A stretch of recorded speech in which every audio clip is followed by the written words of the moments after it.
What time is it? It's time for Mayor Reed! Well, thanks for being here, boys and girls. It's Remembrance Day, which is a time for us to reflect on the sacrifices made by many, many Canadians so that we can enjoy the freedoms and the democracy that we have today.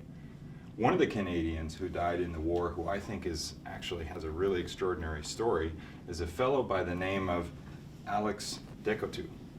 And he was Métis, athlete, police officer, and soldier.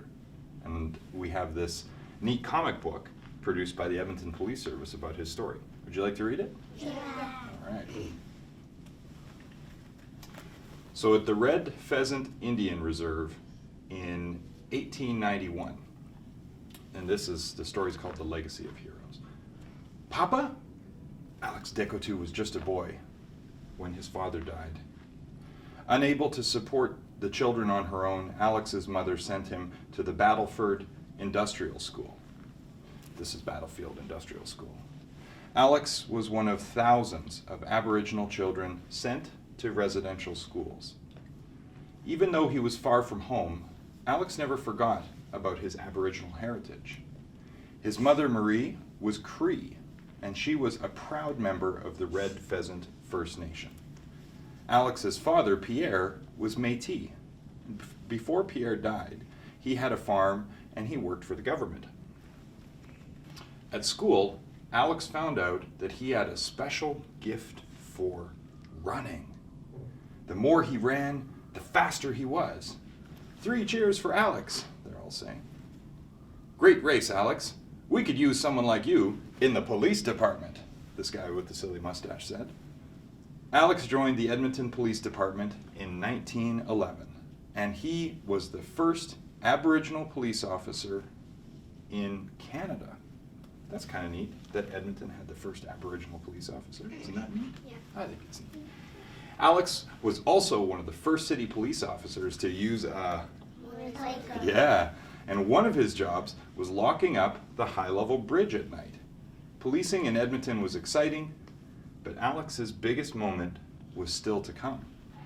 In Stockholm, Sweden, in 1912, at the Olympic Games, Alex was the only Albertan on the Canadian Olympic team that year, and he competed against runners from around the world.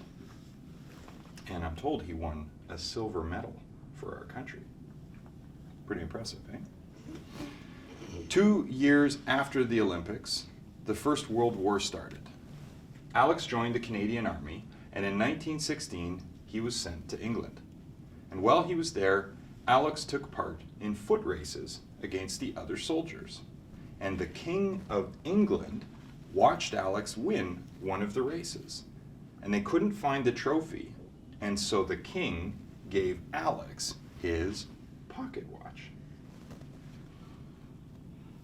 On October 30th, the Canadians stormed the German lines. 20,000 Canadians died at the Battle of Passchendaele, including Alex. He's buried in the New British Cemetery in Belgium, but his story doesn't end there. 60 years later, Alex was inducted into the Edmonton Sports Hall of Fame. And in 1985, a special Cree ceremony was held to bring Alex's spirit back home. Now today, many of Alex's personal items, including the watch given to him by King George, are on display at Edmonton Police Headquarters, a fitting tribute to Canada's first Aboriginal police officer, an Olympic athlete, and a heroic soldier who we can remember on this Remembrance Day. Now, one more neat thing is that not too long ago, students from Patricia Heights Elementary suggested that we ought to do something in Edmonton to remember Alex. And they had a really neat idea. They said we should name a park after him so that people can learn about his story and come together and gather and celebrate his history and what he meant to our city as a soldier and as a police officer and as a champion who broke down all kinds of barriers.